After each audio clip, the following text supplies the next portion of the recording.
ఆంధ్రప్రదేశ్లో డిఎస్సిని ప్రభుత్వం సక్రమంగా నిర్వహించే ఉద్దేశం అయితే కనిపించట్లేదు. ఎందుకంటే పూర్తిగా మొన్నటి వరకు జరిగినటువంటి టెట్ కావచ్చు, ఇంటర్ కావచ్చు, లేదంటే 10th పరీక్షలను కూడా కొద్దిగా ఎన్నికల షెడ్యూల్ వచ్చే నేపథ్యంలో కొంచెం ముందు నిర్వహించిన పరిస్థితి కనిపించింది. కానీ డిఎస్సిని మాత్రం న్యాయపరమైన చిక్కులంటూ ఇదంతా ప్రతిపక్షాలు వేస్తున్నటువంటి ఏదైతే దీనిపైన స్టేలు కావచ్చు, కేసులు కావచ్చు, ఇవన్నీ ప్రతిపక్షాల మీద నెట్టే ప్రయత్నం చేసింది. ఆ తర్వాత ప్రస్తుతం ఏం చేస్తుందంటే ఈ నెల 30 నుంచి వచ్చే నెల 30 వరకు మధ్యలో నిర్వహించాలనే డిఎస్సి నిర్వహిస్తామని కూడా ప్రభుత్వం చెప్తోంది. కానీ ఆ సమయంలో ఎన్నికల కోడ్ వస్తుంది, ఎన్నికలు కూడా దగ్గరలో ఉంటాయి. అప్పుడు పూర్తిగా అందరు అధికారులు కూడా హడావిడిలో ఉన్న పరిస్థితి కనిపిస్తుంది. కానీ ఏ విధంగా నిర్వహించే పరిస్థితి లేదు. ఇదంతా కూడా ఒక ఎన్నికల స్టంట్ గానే ఇటు అభ్యర్థులు కావచ్చు, నిరుద్యోగులు కావచ్చు, వీళ్ళందరూ చెప్తున్న పరిస్థితి.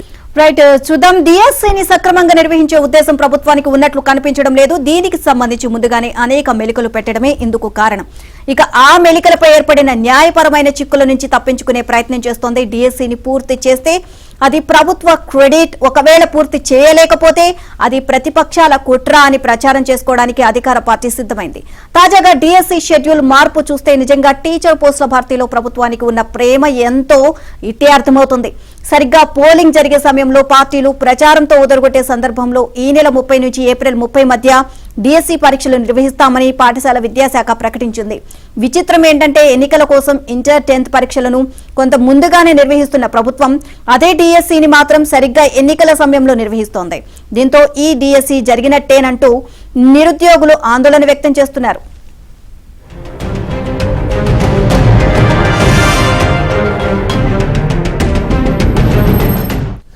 షెడ్యూల్ ప్రకారం మార్చి 9 వరకు టెట్ పరీక్షలు జరగాలి. కానీ 6వ తేదీతోనే ముగిశాయి. అలాగే మార్చి 15 నుంచి డిఎస్సి పరీక్షలు ప్రారంభం కావాలి. ముందుగా ఇచ్చిన షెడ్యూల్ ప్రకారం చూస్తే టెట్ పరీక్షల ముగింపునకు డిఎస్సి పరీక్షల ప్రారంభానికి మధ్య 6 రోజులే వ్యవధి ఉంది. దీనిపై అభ్యర్థులు హైకోర్టును ఆశ్రయించారు. దీంతో కనీసం 4 వారాల గడువు ఇవ్వాలని హైకోర్టు ఆదేశించింది. అయితే కనీసం 4 వారాలు అని చెప్పినా అంతకంటే ఎక్కువ ఇచ్చే అవకాశం ఉంది. కానీ ఎన్నికల్లో లబ్ధి పొందడమే లక్ష్యంగా డిఎస్సిని ప్రకటించిన వైసీపీ ప్రభుత్వం సరిగ్గా పోలింగ్ సమయంలో కొత్త షెడ్యూల్ను ప్రకటించింది. ఈ నెల 30 నుంచి ఏప్రిల్ 30 వరకు డిఎస్సి పరీక్షలు జరుగుతాయని తాజా షెడ్యూల్లో తెలిపింది. దాదాపుగా అదే సమయంలో అసెంబ్లీ, లోక్సభ పోలింగ్ జరిగే అవకాశం ఉంది. ఏప్రిల్ మాసం 3వ వారం నుంచి నెలాఖరులోగా పోలింగ్ జరిగే అవకాశం ఉన్నట్లు ప్రచారం కూడా జరుగుతోంది. అయినా సరిగ్గా అదే టైంలో డిఎస్సి పెడితే పరీక్షలు ఎలా రాస్తారు? ఆ సమయంలో పరీక్షా కేంద్రాలు చేరుకోవడానికి కూడా అనేక ఆంక్షలుంటాయి. ఇవన్నీ సాధ్యమేనా అని అభ్యర్థులు ప్రశ్నిస్తున్నారు.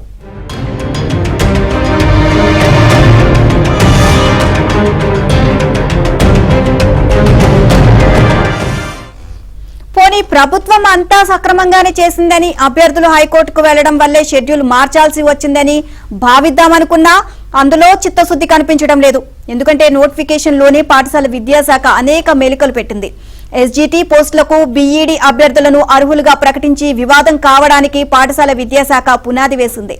దానిపై అభ్యర్థులు న్యాయస్థానానికి వెళ్తారు అని తెలిసి కూడా సుప్రీంకోర్టు తీర్పునకు విరుద్ధంగా బిఈడి అభ్యర్థులను ఎస్జిటి పోస్టులకు అర్హులని పేర్కొంది. దీంతో వెంటనే అభ్యర్థులు కోర్టుకు వెళ్లడంతో నిర్ణయాన్ని మార్చుకోవాల్సి వచ్చింది. ఇక గతంలో ఎప్పుడూ లేని విధంగా వారం రోజులు కూడా వ్యవధి లేకుండా వరుసగా టెట్, డిఎస్సీలు నిర్వహిస్తామని ప్రగల్భాలు పలికింది. టెట్ రాశాక కొంత సమయం ఇస్తే అభ్యర్థులు పరీక్షలకు సన్నద్ధమవుతారు. అవేం తమకు పట్టవు అన్నట్లుగా 6 రోజుల వ్యవధిలో డిఎస్సి పరీక్షలకు షెడ్యూల్ ఇచ్చింది. ఇప్పుడు ఆ షెడ్యూల్ ను మార్చుకోక తప్పలేదు.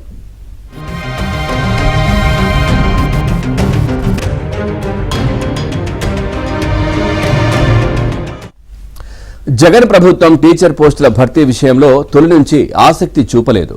ప్రతిపక్షంలో ఉన్నప్పుడు జగన్ మెగా డిఎస్సి వేస్తారని హామీ ఇచ్చినా అధికారంలోకి వచ్చాక మాట తప్పారు. అసలు టీచర్ పోస్టుల ఖాళీలే లేవని ప్రభుత్వం ప్రకటించింది. నిరుద్యోగుల్లో తీవ్ర వ్యతిరేకత ఉందని గుర్తించిన ప్రభుత్వం హడావిడిగా 6100 పోస్టులతో డిఎస్సిని గత నెలలో ప్రకటించింది. అంటే ఎన్నికలకు 2 నెలల ముందు నోటిఫికేషన్ ఇచ్చింది. ఆ సమయంలో నోటిఫికేషన్ ఇస్తే పరీక్షల ప్రక్రియ సజావుగా సాగదని ప్రభుత్వానికి తెలుసు.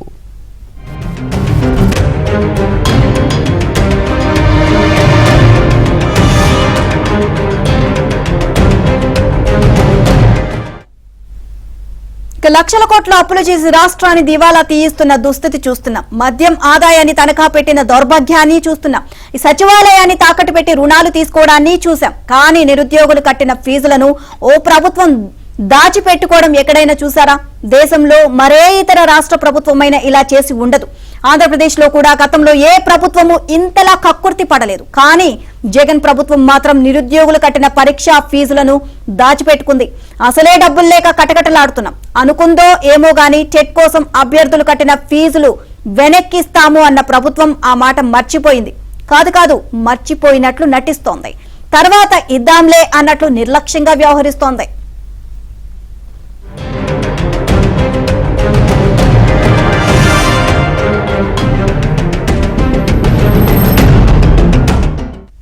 ఫిబ్రవరిలో డిఎస్సి నోటిఫికేషన్ ఇచ్చిన ప్రభుత్వం అందులో సెకండరీ గ్రేడ్ టీచర్ పోస్టులకు బీఈడీ చదివిన వారు అర్హులని పేర్కొంది. గతేడాది ఎస్జీటీ పోస్టులకు డిఈడీ అభ్యర్థులు మాత్రమే అర్హులని రాజస్థాన్ కేసులో సుప్రీంకోర్టు తీర్పు వెలువరించింది. జగన్ ప్రభుత్వం ఆ తీర్పునకు విరుద్ధంగా బీఈడీ వారిని అర్హులను చేసింది. ఆ మేరకు దరఖాస్తులు చేసుకోవాలని సూచించింది. దీంతో 3,19,176 మంది టెట్కు దరఖాస్తు చేసుకున్నారు. ఈ మధ్యలో ఎస్జీటీ పోస్టులకు బీఈడీ వారిని అర్హులని చేయడంపై కొందరు హైకోర్టులో సవాల్ కూడా చేశారు. సుప్రీం తీర్పును అమలు చేయాలని హైకోర్టు ఆదేశించింది. దీంతో బీఈడీ చదివిన వారిని ఎస్జీటీ పోస్టులకు సంబంధించిన టెట్ పేపర్ 1A కు అనర్హులుగా ప్రకటించింది. అప్పటికే వారు 750 రూపాయల చొప్పున ఫీజు చెల్లించారు. ఆ నగదును తిరిగి వారి ఖాతాలోకి జమ చేస్తామని పాఠశాల విద్యాశాఖ టెట్కు ముందు ప్రకటించింది. ఇక టెట్ పరీక్షలు ఫిబ్రవరి 27న ప్రారంభమై ఈ నెల 6తో ముగిశాయి.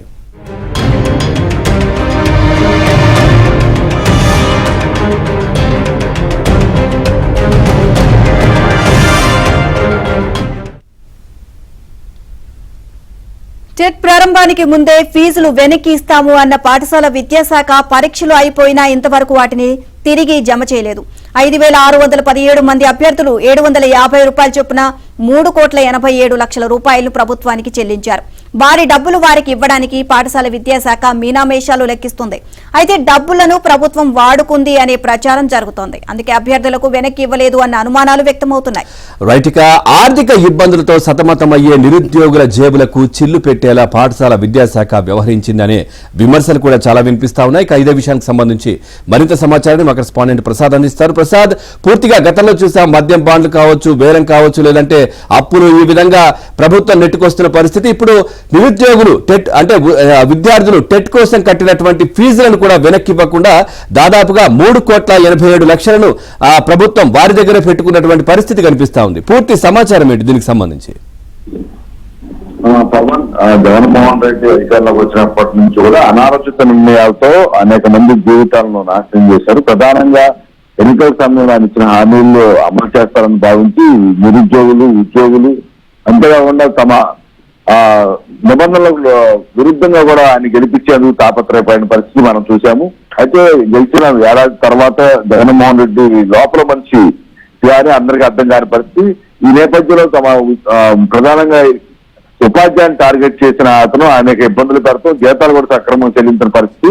ఆ తర్వాత ఉద్యోగులు కూడా భయపెట్టి చర్చల ద్వారా హామీని అమలు చేయకపోయినా కూడా వారితో ఉద్యమం విరమించిన పరిస్థితి. అంటే ఎక్కడ చూసినా కూడా అతను అనుకుని చేయడమే తప్ప ఎక్కడ కూడా ఎవరు తమ ఆవేదన ఆందోళన వెలిబుచ్చే పరిస్థితి లేకుండా రాష్ట్రంలో చేశారు. ఇక మెగా డిఎస్సీ అన్న జగన్మోహన్ రెడ్డి దగా డిఎస్సీ ఇచ్చారని ఎప్పుడు విపక్షాలు తీవ్ర స్థాయిలో మండిపడతా ఉన్నాయి. చివరికి ఈ ఎన్నికల సమయంలో ఈ నెల 30 నుంచి కూడా పరీక్షలు షెడ్యూల్ అవడంతో కూడా తీవ్ర స్థాయిలో వ్యతిరేకత వ్యక్తమవుతా ఉంది. ఎందుకంటే రాష్ట్ర వ్యాప్తంగా దేశవ్యాప్తంగా కూడా ఈసారి ఎన్నికల హడావుడి మొదలవుతున్న నేపథ్యంలో ఎంతవరకు నిజంగా నిర్వహిస్తారా, వేలం ప్రకటనలు పరిమితం అవుతారన్న దానిపై కూడా తీవ్రంగా చర్చ నడుస్తుంది. నిజంగా నిరుద్యోగుల జీవితాలతో ఆడుకున్నట్టు దాదాపు 5 ఏళ్ళు అంటే దాదాపు చాలా మంది కూడా వచ్చే డిఎస్సీకి ఏజ్ కూడా దాటిపోయి అనర్హత వెయిట్ పడుతుంది. ఈ నేపథ్యంలో వారికి ఎంత చదువుకున్నా కూడా ఉపయోగం లేకుండా పోయిన పరిస్థితి కేవలం జగన్మోహన్ రెడ్డి నిర్వాహకం వల్ల జరిగిందని కూడా వారంతా తీవ్ర ఆవేదన వ్యక్తం చేస్తా ఉన్నారు.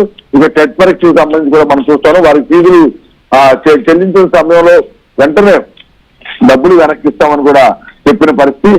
కానీ ఇప్పటివరకు దాదాపు అభ్యర్థుల నుంచి 3,87,00,000 రూపాయలు కట్టించుకున్నారు. వారందరూ కూడా వెనక్కిస్తామని కూడా గతంలో హామీ ఇచ్చారు. కానీ టెట్ ముగిసినా కూడా ఇప్పటి వరకు ఫీజులు వెనక్కి ఇవ్వకుండా కార్యయాపన చేయడమే కూడా అభ్యర్థులు చివరి ఆవేదన వ్యక్తం చేస్తున్నారు. ఎందుకంటే వారు ఇప్పటికే జీవనంలో చాలా దుర్భరంగా ఉన్న పరిస్థితి, కానీ ప్రభుత్వం ఏదో తమకు చేస్తుందనే కారణంతో అప్పులు చేసి మరి ఫీజులు కట్టిన పరిస్థితి.